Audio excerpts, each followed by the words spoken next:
وهو ده يا جماعه، ده مش السحور، ده العشاء بتاعنا النهارده ان شاء الله. شكلها بعد ما طلعت من الفرن رهيبه. انتوا بتاكلوا بط في مصر، احنا كمان بناكل بط هنا، محدش احسن من حد. ايه الاخبار؟ ازيكم؟ عاملين ايه؟ انا عارف والله ان انتوا بتحبوا الفلوجات العشوائيه وانا بحبها انا كمان. بما ان رمضان بكره ان شاء الله واول يوم، وكل سنه وانتم طيبين، ودايما يا رمضان ينعاد عليكم يا رب بالخير انتوا وحبايبكم. دايما متعودين انا واصحابي كده ان اول يوم رمضان بنحاول على قد ما نقدر ان احنا نفطر مع بعض. ودايما يعني ايه، لو حد مسافر او حاجه كده ممكن ياجل السفر كده يوم او يومين عشان يقدر، بما ان انا كمان مسافر كمان يومين، فعشان نقدر ان احنا نفطر مع بعض. فبنحاول ان احنا اول يوم ده زي مقدس عندنا، نحاول نفطر مع بعض. فكلمني مودي من شويه صديق الصدوق، قال لي بما ان احنا كده كده هنفطر بكره مع بعض، فليه كمان ما نتسحرش سوا. بصوا بصراحه يعني السحور مش بنتسحر او مش بنتجمع عليه قوي، لان الشغل وكده فانت هتصحى بدري، فمش دايما بنعمله الا ممكن اجازات وكده. فبما ان انا بكره اجازه، فليه ما نتسحرش كمان سوا؟ واحنا دايما بنوزع كده ونقسم المهام. فانا المفروض هنزل دلوقتي اروح السوبر ماركت التركي اللي جنبي، اجيب السجق والكبده او الصدق عشان الاسكندرانيه ما يزعلوش مننا، ونجيب شويه حاجات كده برضو، لان انا كمان مطالب مني ان انا اعمل على الفطار حاجه. فاللي انا هعمله هيبقى كفته، فهنشتري برضو حاجة الكفتة كده، فجهزوا معايا. فيلا بينا بقى عشان هنبدأ فلوج عشوائي من الفلوجات العشوائية الجميلة. يلا بينا. عايز بقى اقول لك على حاجة بقى، لو انت قررت في يوم من الايام ان انت تسافر اوروبا، اوعى تعملها، وهي ان انت اول يوم تفطروا لوحدك. يعني ايا كانت الحاجة، اول يوم رمضان ده مهما حصل ومهما كانت الظروف ومهما كان عندك ايه، اوعى تفطر اول يوم لوحدك. لان عايز اقول لك ان احساسها سخيف فوق ما انت متخيل. اي يوم عادي يعني، كلنا فطرنا ايام في رمضان لوحدنا، بس اول يوم ده يا عم روح افطر في جامع، اتجمع مع واحد صاحبك، بس ما تفطرش لوحدك ايا كان. انت لازم تروح كده تحس ان انت في حد بتفطر معاه، لان كفايه اصلا ان هو ما فيش روحانيات. يعني انت اصلا لا بتحس بالاذان ولا بتحس بصلاه التراويح ولا اي حاجه، فما يبقاش ده كله وبرضه بتفطر لوحدك. ليه يا عم العذاب ده؟ فشوف لك حد تفطر معاه كده وخليها قاعده عندك. انا هعمل كده كل رمضان، ان هو اول يوم هفطره مع حد. يلا بقى نروح السوبر ماركت. ودي من الحاجات الجميله برضو اللي عندي، ان ربنا نعم عليا على اول الشارع عندي في محل تركي، فدي حاجه كويسه جدا، وقريب كمان من شارع العرب، فدي نعمه مش عند ناس كتير. فيلا بينا بقى ايه، نروح السوبر ماركت.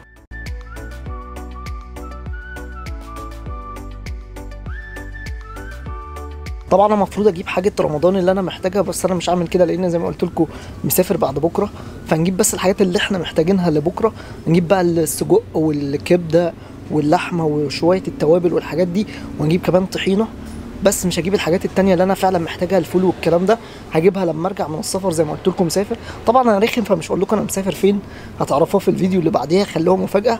فيلا بقى نخش نجيب بقى الحاجات اللي احنا محتاجينها. ومفاجاه بالنسبه لي ان السوبر ماركت فاضي اصلا.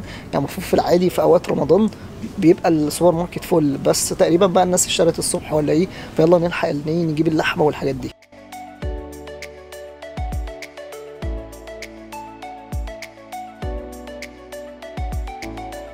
اسعار اللحوم في المانيا بقت كوميديه، يعني بجد والله الحاجه فعلا بقت اسعارها كوميديه.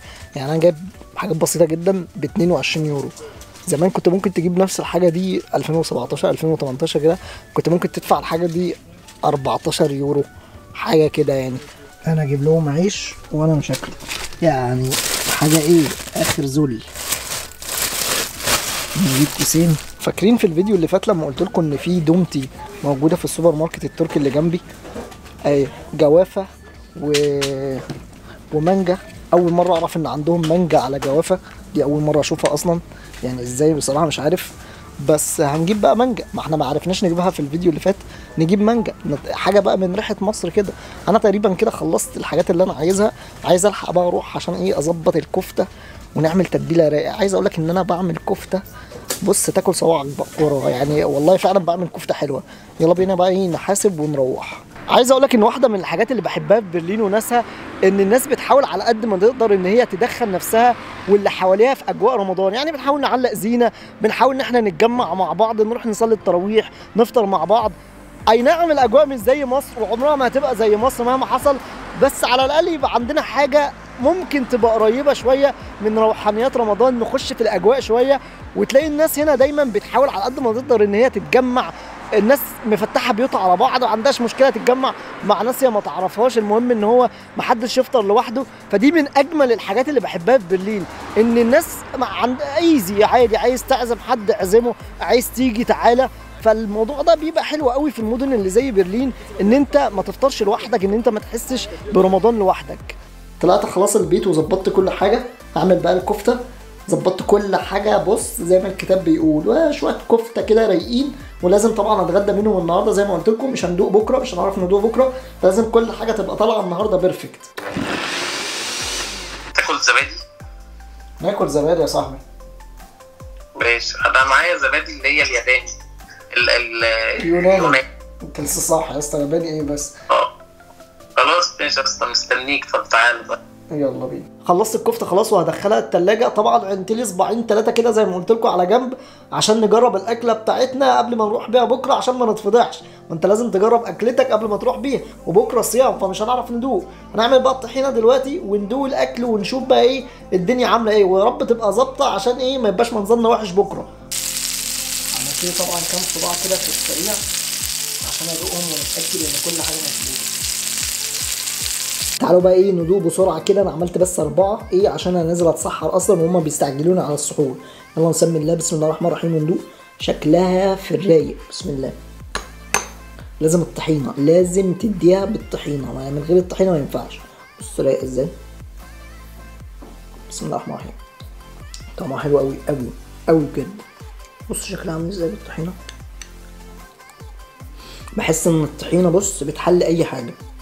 تعالوا بقى ايه نلبس وننزل عشان هم اصلا مستنيني على السحور وانا متاخر عليهم. يلا بينا. نزلت خلاص ومستني الاتوبيس. طبعا من فوائد العيشه في اوروبا ان كل واحد في حاله، يعني انا ماشي في الشارع بطشت اهو ومحدش ليه دعوه ولا حد هيسالني انت بتعمل ايه. طبعا الطشت ده ليه؟ عشان ننقع البط. ما انتوا هتفطروا اول يوم بط، ما جاتش علينا احنا كمان نفطر احنا كمان بط. يلا بقى ايه نتحرك عشان انا بص بيتزعلي في التليفون ان انا متاخر على السحور.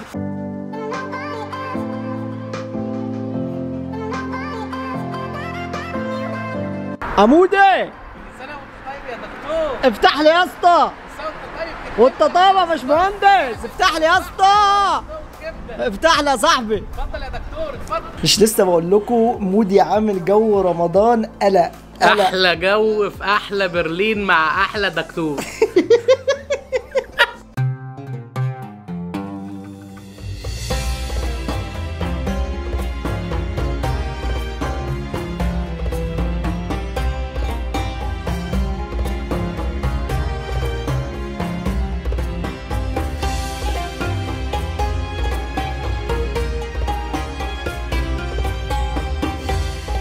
اهم حاجه في الكبده الحباش بتاع الكبده، تنزل كده على الزيت تلسوع تشم الريحه بتاعت الكمون، تشم الريحه بتاعت الثوم. تبقى تعالى قابلني لو صايمنا بكره. كل سنه وانتم طيبين. بص بص بص بص يا جدع التقليه يا جدع عامله ازاي يا جدع. بص يا جدع، بص يا جدع تنزل كده بالكبده كده. ياه انت جامد يا عم حامد. ايوه الكبده. وهو ده يا جماعه، ده مش السحور، ده العشاء بتاعنا النهارده ان شاء الله. وربنا يسترها علينا ويسترها عليكم. كل سنه وانتم طيبين وعيد سعيد عليكم. احنا خلاص وصلنا للعيد. احنا عدينا رمضان. احنا النهارده الوقفه، احنا عدينا رمضان خلاص. احنا في دول العالم الاول، احنا مش موجودين في رمضان. ده شويه سجق اهو، عنب، شويه سجق عنب والبسطرمه. اخويا تعالى خد هنا البسطرمه. بسطرمه بسرعه. بسطرمه اهو، شويه بسطرمه وجبنه رومي او جبنه تركي. ايوه عشان مودي ما يزعلش مننا.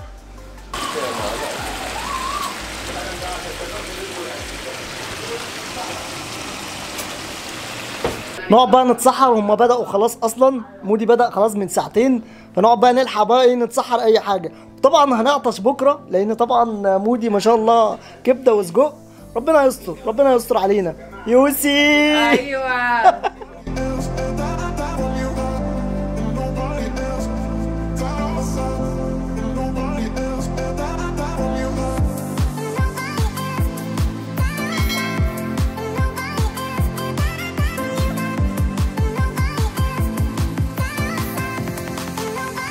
خلصنا سحور خلاص وكلنا نزلنا عشان نروح.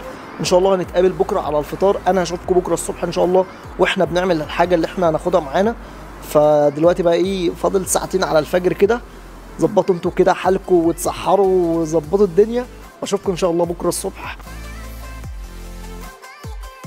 صباح الفل، اول يوم رمضان. طبعا بعد السحور بتاع امبارح ده الواحد ريقه حطب، وطبعا ما فيش قهوه ولا نسكافيه، فانا مش شايف قدامي حرفيا. طبعا وانا بعمل الكفته لنفسي امبارح عشان كنت مستعجل حطيتها على الجريل فما كانتش احسن حاجه. مش هنعمل ده طبعا النهارده عشان نروح بالاكل ده للناس، فمش هينفع خالص. هنحطه دلوقتي في الفرن. طلعته من التلاجة هدخله الفرن عشان ياخد وقته. هو الساعه دلوقتي 3:30، فاضل على الفطار 2:30. عايزين نلحق وقتنا كده عشان ايه، هننزل كمان نجيب ملوخيه عشان احنا نسينا نجيب ملوخيه امبارح.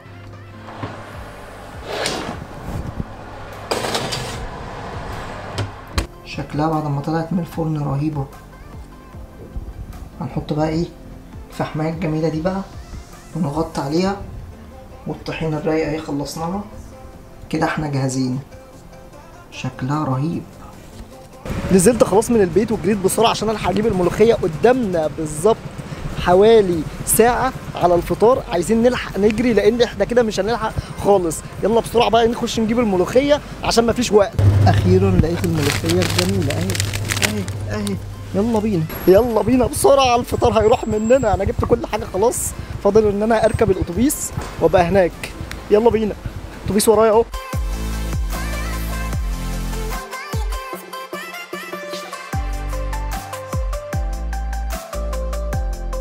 طبعا زمانكم دلوقتي في مصر فطرتوا وانا مستني الباشا الاتوبيس ما جاش لسه. طبعا عشان انت محتاجه فعمره ما يجي في ميعاده، وانتوا طبعا فطرتوا بقى وضربتوا البط وانا واقف مستني لسه. يا مودي افتح، انا شامم ريحه الاكل.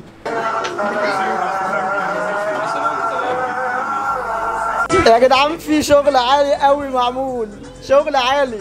اوعى القلق اوعى القلق يا صباح. سيبا والنبي ماشي. نفسي اسمع اسمي صح. لا صعب والله نفسي اسمع اسمي صح. صعب والله انا هنا بقيت صبا وفي حته تانية صبا. هي صبا. لا هي كل كده حاجة حلو. صبا بالصاد. لا هو كده حلو. بتقول ايه؟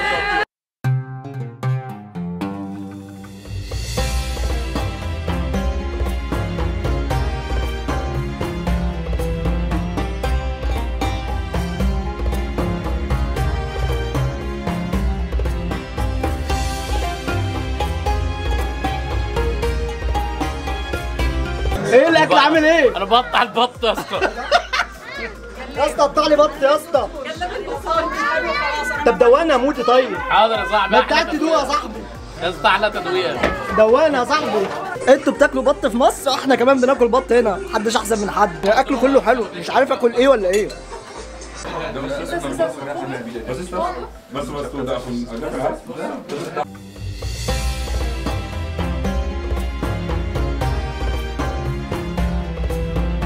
طب والله عايز اقول لكم ان انا ما قادر اتنفس من كتر الاكل. دي نهايه الفيديو بتاع النهارده. حبيت اشارك معاكم اجواء رمضان في الغربه بتبقى عامله ازاي، وزي ما قلت لكم مهما حاولنا عمرها ما هتبقى زي مصر مهما حصل، لكن بنحاول على قد ما نقدر ان احنا نقرب من الاجواء ونعيش اجواء رمضان. وده كان فيديو النهارده، واشوفكم في فيديوهات جديده. سلام.